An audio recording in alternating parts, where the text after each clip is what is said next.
What up, everybody? This is your boy Dedrian Colon from House of Rasslin, and this is my review for the July 22nd episode of WWE Smackdown. Like, share, comment, subscribe, follow House of Rasslin on all social media platforms. Follow me, Dedrian180, on TikTok, Twitter, and Instagram. Wow. Well, WWE was not boring today, whether it be the show or just in the news. It was not boring. It was announced earlier in the morning that Triple H was returning back to his EVP role, and he was being the head of the talent relations. Then a few hours later, on Twitter, in a tweet, Vince McMahon tweeted, "Thank you. At the age of 77, I am retiring." That just blew up all over social media, the news, everything. It just blew up. Then right after that, it was announced that Stephanie McMahon and Nick Khan are the co-CEOs. Then a few hours after that, you got word that Brock Lesnar left, and he just went. And it was also reported that as you know, when he left, they were trying to bring him back. And of course, in tonight's show, he eventually did come back. So yeah, you had all that happening right before SmackDown. Most of the talk regarding the whole Vince McMahon retiring, Triple H coming back, Stephanie, Nick Khan, all that talk was happening right before SmackDown. I know a few people that were discussing it on YouTube and just chatting about it on Twitter threads and Facebook posts and everything. They were just like, you know what, let me stop. Let me see how this SmackDown's going to go, and then I'll get back to it. Just to give you a quick rundown of the SmackDown matches, you had Shinsuke Nakamura, which was the first match. He lost to Ludwig Kaiser. You had Jinder and Shanky. They lost to the Viking Raiders. Raquel Gonzalez, she defeated Sonia Deville. Lacey Evans and Aaliyah was supposed to have a match, and it just finished in a no contest. And then the main event, you had, I believe,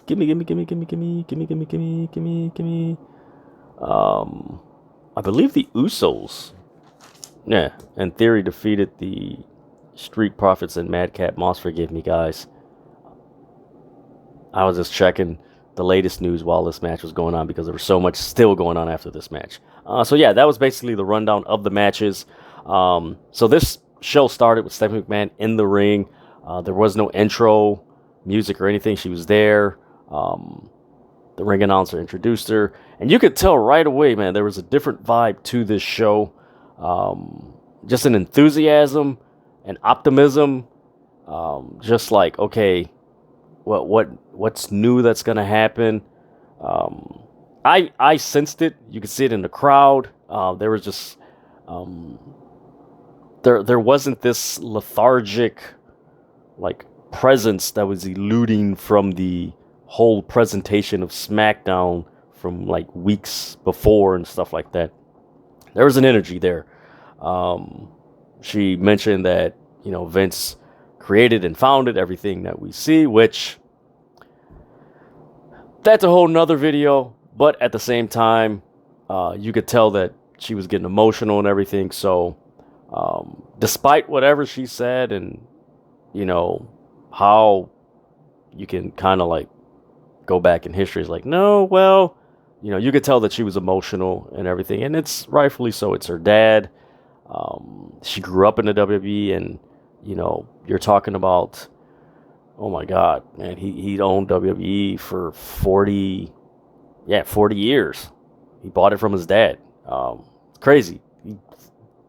Him owning WWE is the same age as I am, which is crazy. So you can sense the emotion from her and everything, and she was tearing up and everything, which she has every right to. I mean, whether you like the McMahon family or not, she just, hey, she has that right to do it. If you don't like it, don't fucking watch the show. That's all it is. So yeah, there was a thank you Vince chant, and then she's like, you know what?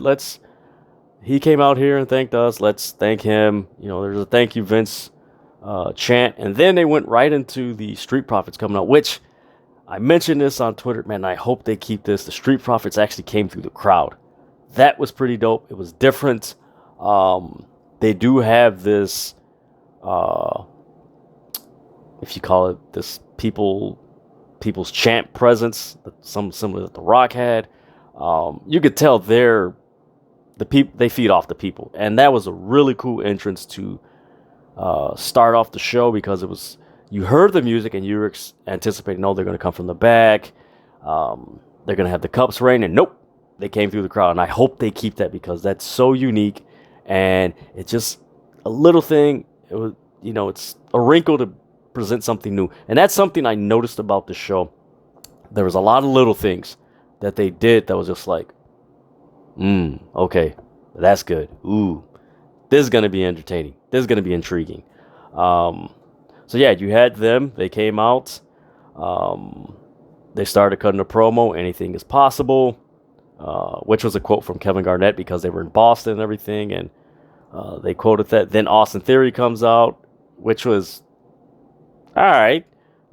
He tells them, I'm just cashing in on everybody. I don't care if it's Brock Lesnar, Roman Reigns, whoever it is, I'm cashing in. The Usos come out. Then they're going back and forth, and you could tell they want to beat the hell out of Austin Theory. The Street Profits want to beat the hell out of him. And then you have Austin Theory and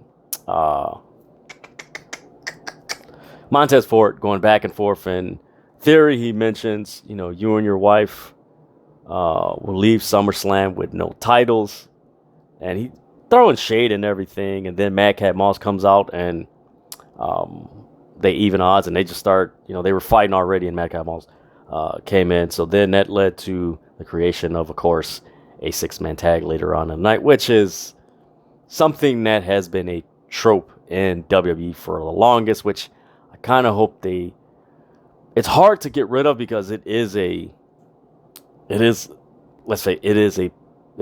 trope. I think it's because it's been used so many times that it's like, so we'll see if they tweak that or anything. Then you had a video package of Shinsuke fighting Ludwig, Kaiser, and Gunther, and of course Gunther smacking the hell out of Ludwig Kaiser. Then we get Shinsuke and Ludwig in a match, which was okay. But then the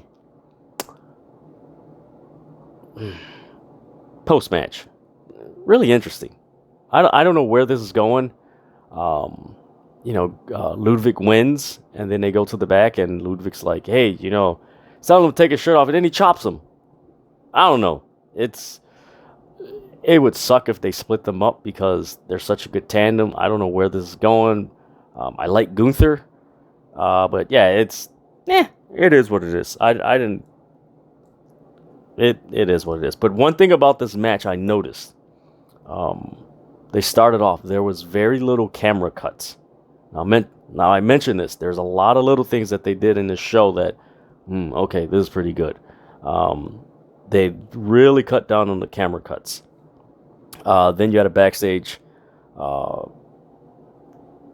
video, like a little segment before they went to commercial with Ronda Rousey and Liv Morgan, which I thought was weird, because they came back and they did a recap of the Money in the Bank win of Liv Morgan over Ronda Rousey. Then they introduced Liv Morgan and then Ronda Rousey, and then I don't know, to me it was just like, all right, whatever. Then Ronda Rousey, she talks to Liv Morgan. She's like, yeah, when I beat you, I expect you to shake my hands. And Liv Morgan's like, I love this title and this opportunity more than anything.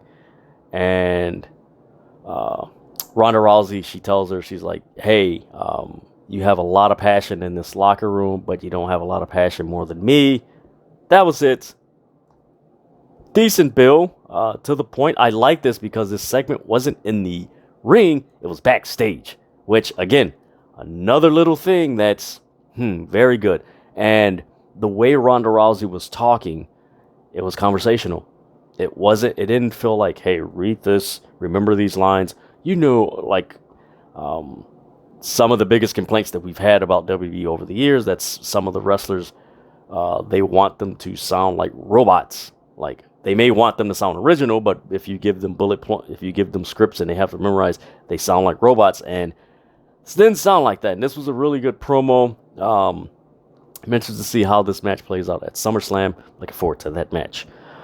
Then, what was cool after this segment, so they cut to the commentary table, and Baron Corbin comes out of nowhere and kicks the hell out of Pat McAfee, which was so cool, so unexpected. Again, another little thing that they did.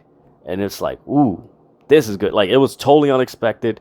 He kicks him. He runs to the back. McAfee runs after him to the back. They start brawling in the backstage area right before the people leave out to the ring. They're fighting, people separate them. I like that segment because of the simple fact you didn't anticipate it. You didn't expect it. It just happened. If WWE's going to do more of that, going to be good. I love my damn spot in 80 in my wrestling. We already have it in all these other companies outside the WWE. And man, if WWE does more of that, man, this is going to be a fun time in professional wrestling. So you had that. Then you had Jinder Mahal and Shanky come out and face the Viking Raiders. I mean, it was an okay match. What stood out about this match was you had New Day on commentary, and you had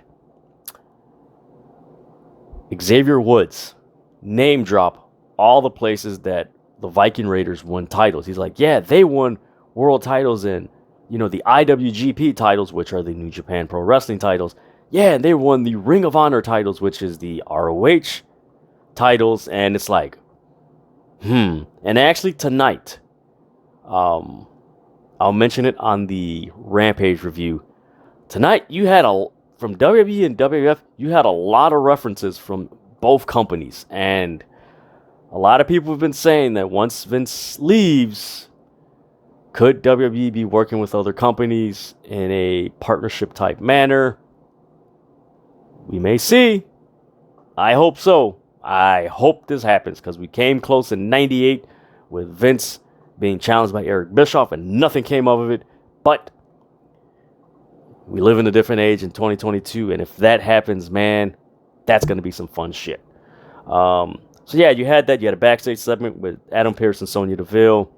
Sonya Deville's like, when I was around, things got done, but you're not doing the job. That was basically the whole thing. And then you had Sheamus and Butch and Ridge. It was pretty much how do I put it, man? It was a talk segment. I don't know, man. It was just interesting. I'm not going to say weird. It was interesting. He has a bunch of shillelaghs on a table. So they made it official. It's going to be, I think it's an Irish Donnybrook match with shillelaghs. Adam Pearce confirmed it, made it official. And Sheamus, he has a shillelagh on the rope, and he's literally repeating what Adam Pearce said. And Drew McIntyre breaks it in half with his sword, and that was it. I can't wait for this food to be over with and just have them on different things. I know they mentioned a WWE draft. WWE didn't do it, but there's been word of a WWE draft. I wish they would change it to a WWE trade deadline, where once a year, there's a trade deadline where you trade people from different rosters. I think it's due for Sheamus and Drew McIntyre because of how long this feud has been going. Like, they do need to freshen up. I don't know, because Sheamus has been back and forth on Raw, SmackDown, Raw, SmackDown, Raw, SmackDown. I don't know, man. It's crazy. Then you get a backstage segment with the Usos and Paul Heyman. I like this because Heyman's basically saying, look, let's use Theory, and then when we're done using him, beat the hell out of him. And make sure he's just, in Heyman's words, face down on the canvas. And he's like, make sure this ain't a prediction. Oh, no. Yeah, make sure this ain't a prediction. It's a spoiler. I like that, man. That was a really cool segment.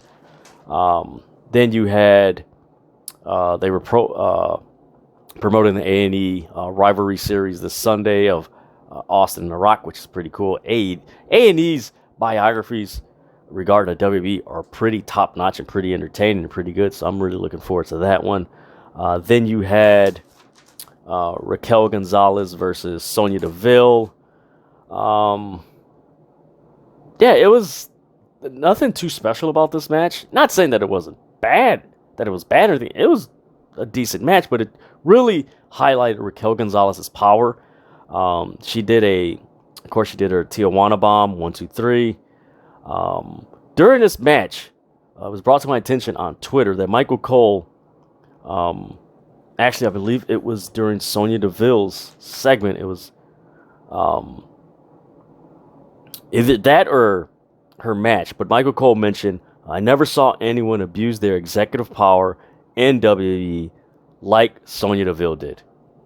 Mind you, they said this line on the day that Vince McMahon retired in the midst of all these allegations and this investigation.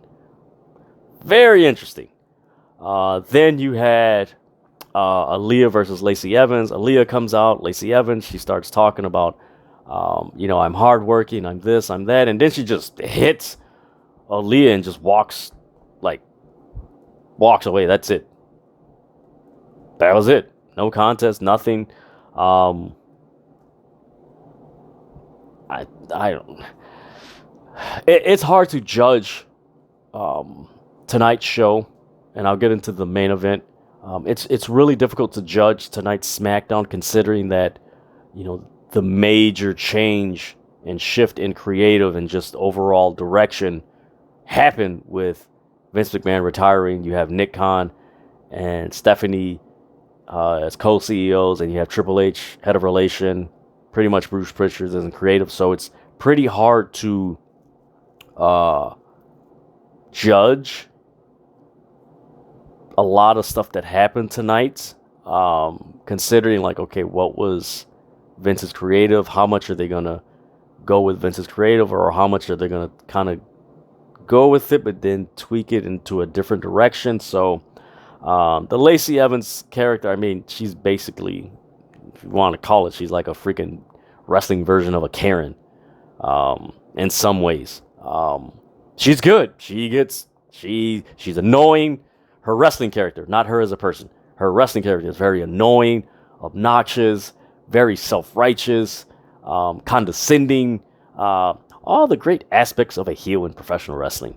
So it's going to be interesting how this plays off in the retaliation of Aaliyah coming back. Because, man, Aaliyah is very...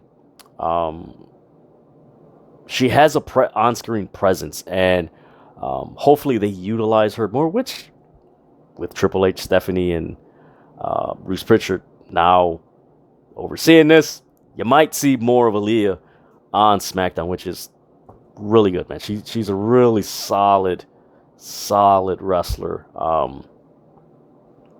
Really cool to see her. And she's a fresh face on WWE TV, specifically on SmackDown. Then you get a backstage segment with Jeff Jarrett, hyping up SummerSlam and how he's going to be involved in the Uso Street Profits tag team match at SummerSlam. He's a special referee. Then we get the debut, or we get the unveiling, which was not even an unveiling. The Maxim male models, of course, I believe it was last week or the week before, where they had this big presentation of Max Dupree coming out in a, Mansoor and God, I forgot the other guy's name. Masi, I believe that's how he called him. So yes, we got to see who Maxine Dupree is. It was none other than Sophia Cromwell. That was it. It was a quick backstage segment, and it's yeah, I'm Maxine Dupree, and there was no big hoopla about it. It was just, all right, just it. The way they presented it was we seen her before. We've seen this whole Maxine Dupree and the maximum male models. Like, we've been seeing it for like 4 or 5 months, and it's just like, yeah, it was very casual. It wasn't anything special or anything. It was just like, oh, here we go. It was very quick. Then we get to the main event, the Usos and Theory versus the Street Profits and Madcap Moss. During this match, I love this. This was so cool, and you could tell this is, again, like I said at the beginning of this review, the little things.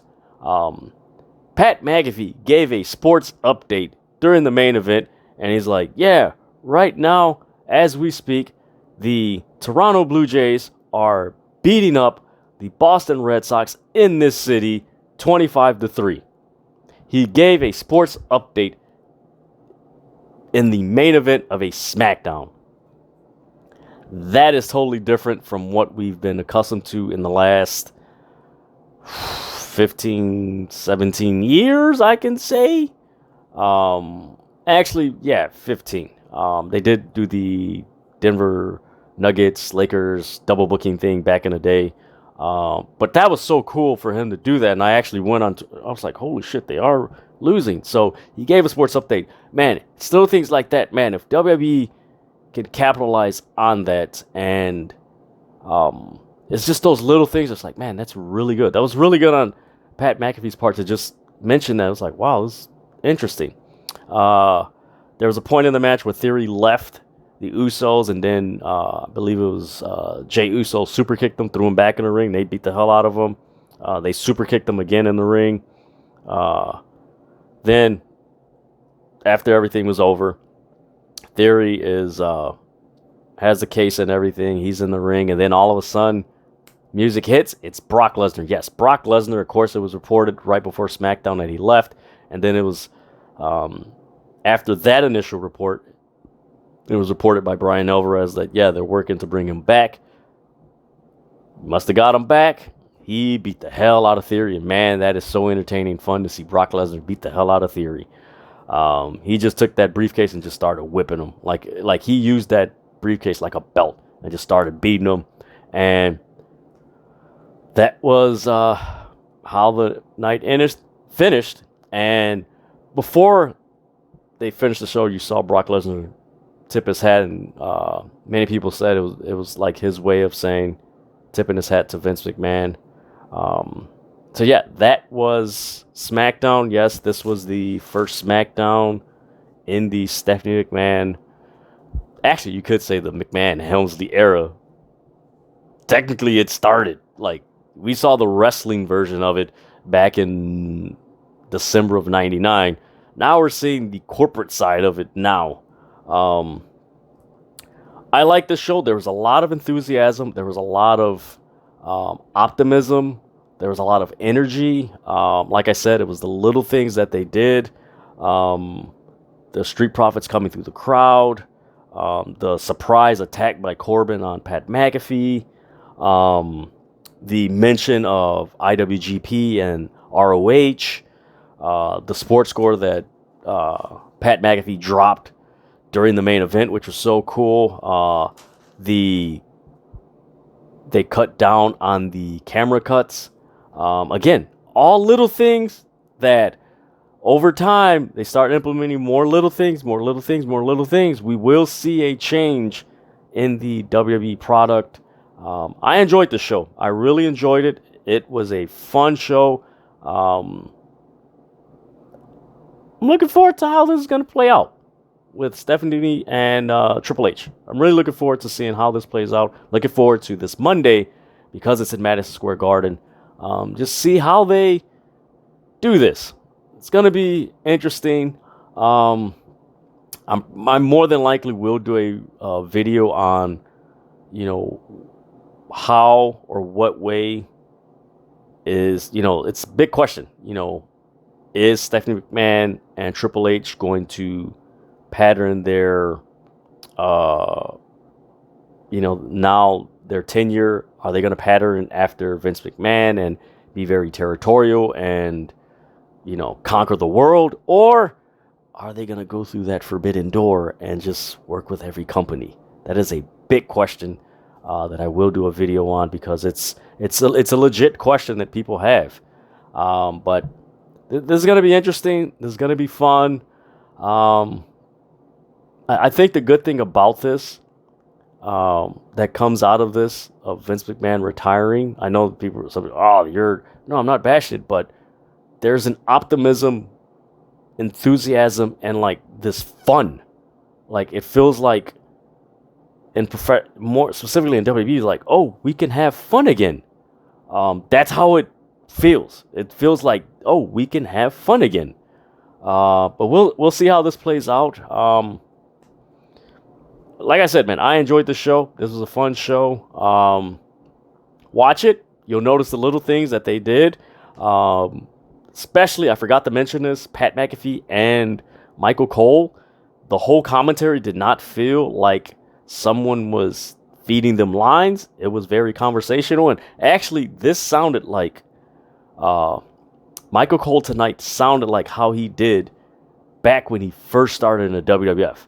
And if most of you remember, when Michael Cole started at WWF, Vince was just starting the Mr. McMahon character, which means, and Jim Ross confirmed this, that a lot of times Vince McMahon was not in the back giving orders or anything. He was a character, so he was moving around and everything, so he could not give, these orders through the headset. Oh, I want you to say this. Like, they just had free reign. And this Michael Cole sounded like Michael Cole from like 97, 98, 99. He was in character, so this was really cool. So it's gonna be fun.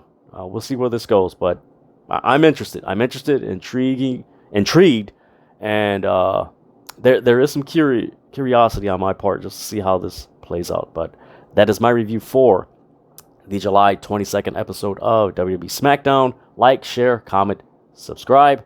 Follow House of Wrestling on all social media platforms. Follow me, Dedrian180, on TikTok, Twitter, and Instagram. And well, looks like hopefully there will be more fun in professional wrestling. Let's hope. With that,